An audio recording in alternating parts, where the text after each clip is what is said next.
यं ब्रह्म वेदांत विदो वदन्ति परं प्रधानं पुरुषं तथान्ये विश्वोद्यते कारणम् ईश्वरं वा तस्मै नमो विघ्न विनाशनाय। हे गणपति देवता, आप मंगल करता है सृष्टि के रचना में, प्रकृति के चक्र में, जीवन के चक्र में, पेड़ पौधों के वनस्पति चक्र में आप कलाविद के रूप में कार्यरत हैं। माता ने आपको विवेक के स्तर पर रखा है।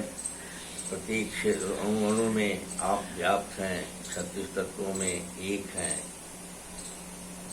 हम मनुष्य में भी आप विद्यमान हैं। हमारा 8वां तत्व आप ही हैं। सब कुछ के बाद आत्मा है। आत्मा के सेवा में आत्मा क्या को परिष्कृत करने के लिए आप को हमारा तन, इंद्रिय, मन इत्यादि सारा आपको सहयोग करता है। इसी के लिए माता इस क्रम में उसको रखी भी है। ऐसी परिस्थिति में आप की कृपा की आवश्यकता है। मनुष्य पर थोड़ा अगर कृपा कर देते हैं तो उसके विवेक का इस्तेमाल होने लगेगा। आज जो है जो जन्मजात इसे मिली हुई है जीवन में, वह जन्मजात क्रिया को भी यह कर नहीं पा रहा है। संवेदन विहीन होते चला जा रहा है। सभ्यता का जो प्रकृति के साथ चलने की जो इसकी जो समझदारी है, समझबूझ है, वो भी कमजोर हो गया है। ना समझ के जैसा व्यवहार कर रहा है। समझता है कि मैं प्रकृति में अकेला हूँ, अलग हूँ, मैं एक यूनिट अलग हूँ। ऐसी परिस्थिति में यह अस्वस्थ होते चला जा रहा है। प्रकृति साम्य सिद्धांत पर आहार और विहार की जो आप लोगों की आपकी जो वेद काल की आदेश है, आयुर्वेद का जो उसी के आधार पर स्थापित नियम है स्वस्थ रहने के लिए, वह आज टूट गया है। भारतवर्ष में आयुर्वेद के क्षेत्र में भी अब नया आयुर्वेद हो गया है। इंटीग्रेटेड आयुर्वेद कहलाता है। और अपनी पुरानी आयुर्वेद को लोगों ने, आयुर्वेद के क्षेत्र भी, आयुर्वेद के उपासक भी जितने लोग हैं भारतवर्ष में, वे लोग भी इसको महत्व नहीं देते हैं। और शब्द आयुर्वेद तो जरूर साथ में है, लेकिन आयुर्वेद से जगत की सेवा प्रकृति साम्य करके कराई जाए, इन बातों को आयुर्वेद जगत ने भी, आधुनिक देश की आयुर्वेद जगत अवैज्ञानिक मानने लगा है। विज्ञान संबंध उसको नहीं मानता।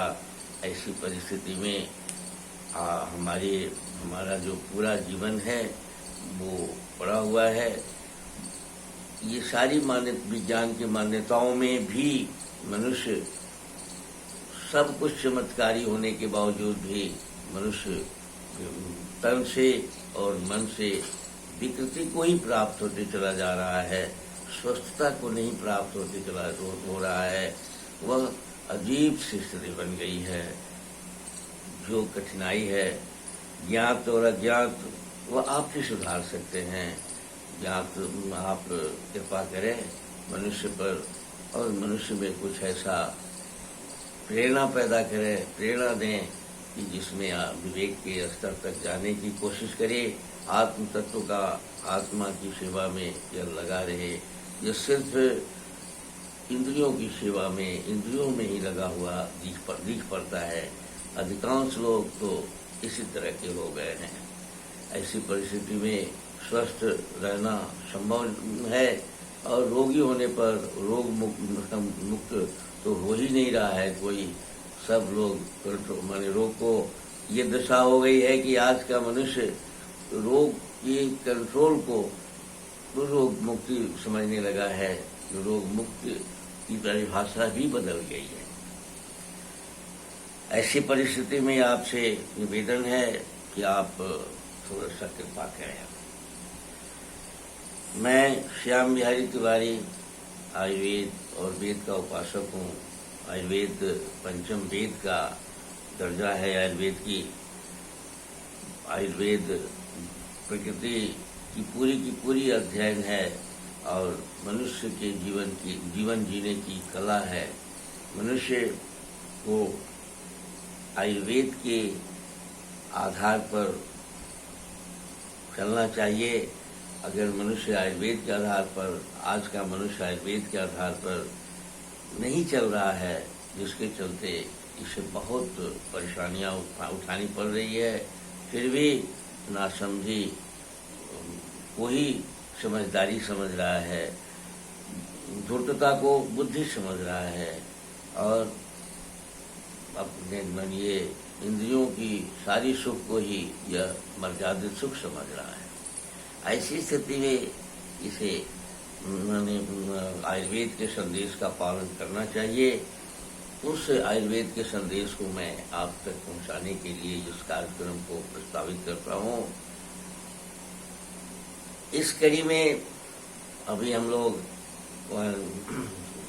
योगासन हमारे लिए एक्सरसाइज माने व्यायाम और उसके बाद योगासन हमारे लिए बहुत उपयोगी भूमिका अदा करता है। योगासन से हमारा मैग्नेटिक फील्ड, हमारा चुंबकीय शक्ति, हमारे सारे मर्म, हमारे सारे कुंडलिनियाँ, सारे इंडोक्राइन की ग्रंथियाँ, सारा शरीर का संचालन होता है। लेकिन उसमें मैंने बताया है कि योगासन भी एक अनुशासित शैली से आहार विहार के पर ध्यान देते हुए करना चाहिए। शाकाहारी रहते हुए, अति भोजन से बचते हुए जो लोग योगासन करता है, उन्हीं का योगासन लाभकारी होता है। कभी कभी योगासन से भी बहुत बड़ी बड़ी हानियां हो जाती है, योगासन के नियमों के पालन नहीं करने के चलते। अब सारी बातें योगासन से संबंधित तो यहाँ उस तरह का समय नहीं है इसमें किया जा सके। आज मैं आपको ध्यान की बात करता हूँ। ध्यान में सबसे बड़ा है कि सबसे पहले हमको ध्यान बहुत आवश्यक है। अब ध्यान अपने आप में एक ऐसा शब्द है कि ध्यान किया जाए, किसको किया जाए, क्या किया जाए। अक्षरों से ब्रह्मांड की रचना हुई है। देवताओं का नामकरण ऐसे अक्षरों से की गई है, जिन अक्षरों से को जपने से, भजने से, उसके नाम लेने से हमारा शरीर के जो बहुत सारे क्षेत्र में ऊर्जा मिलती है, बिजली बनती है, ये सारे क्षेत्र में हमारी कुंडलियाँ सक्रिय होती हैं, मर्मों को भोजन मिलता है अक्षरों के माध्यम से। अब रही बात, बहुत सारा तंत्र मंत्र बहुत सारे क्षेत्र इस क्षेत्र में विकसित है और तंत्र का बहुत बड़ा प्लेटफॉर्म भारतवर्ष में बहुत पुराने जमाने से चला आ रहा है। अक्षरों का अभ्यास में अभी बीच बीच में पत्रिकाओं के माध्यम से आप लोग रिसर्च करके ट्राई करके देखते हैं। जैसे गायत्री मंत्र है, तो गायत्री मंत्र का प्रयोग बहुत बड़े व्यापक मंत्र पर लोग करते हैं और उसका रिसर्च भी करते हैं। तो रिसर्च से हमेशा पाया जा रहा है कि गायत्री मंत्र हमारे बहुत सारे रोगों को भी मुक्त करने में सफलता प्राप्त करा रही है और हमारी स्थिरता, हमारी चैतन्यता हमको भी बुद्धि और विवेक की ओर भी आगे अग्रसर करने में उसकी बहुत अच्छी भूमिका है।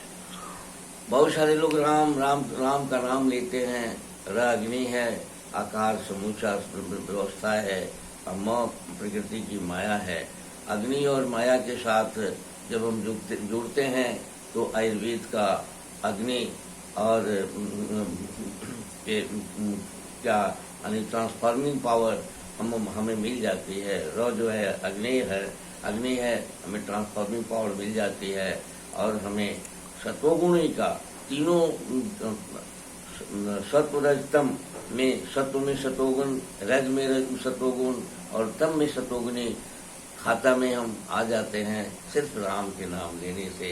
लेकिन माने सामान्य आदमी इन बातों को भले न जाने, लेकिन राम का अक्षरों का जो जिन अक्षरों से राम का निर्माण शब्द ध्वनित है या बताया गया है उसका असर इस तरह से। इसी तरह से जितने मंत्र हैं हमारे, ये सारे मंत्रों का प्रभाव हमारे ऊपर पड़ता है और गुण के आधार पर हम मंत्रों का चयन करते हैं।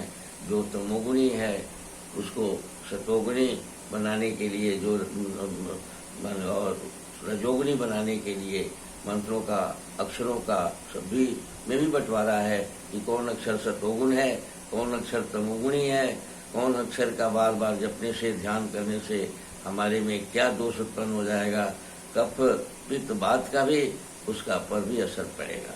इसलिए कि मूल मैंने सृष्टि का रचना में अक्षर है, अक्षर का जो हम अभ्यास करते हैं तो हमारे स्वास्थ्य पर भी उसका अच्छा असर पड़ता है।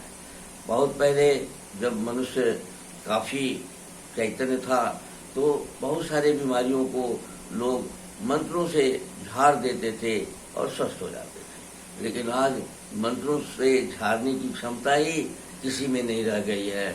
आज कंसंट्रेटेड सिद्धि यानी मंत्र को आपके शरीर में ट्रांसफर करने के लिए आप मंत्र के प्रभाव को किसी भी रोगी के शरीर में भेजने की क्षमता ही नहीं लोगों में नहीं प्राप्त हो रही है।